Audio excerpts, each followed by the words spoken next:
আমার জায়গা হবে নিয়ে আমার মোরা লাশের লাইগা মসজিদের পাশে আমার কবর দিও কইরা আমার জায়গা হবে নিয়ে মাশাআল্লাহ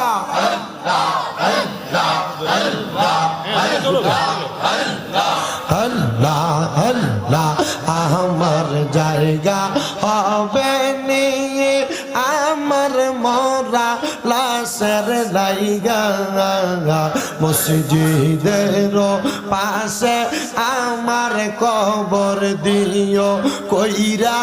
আমার জায়গা হবে নিয়ে মারহাবা আল্লাহ আল্লাহ জগৎ বাসিরে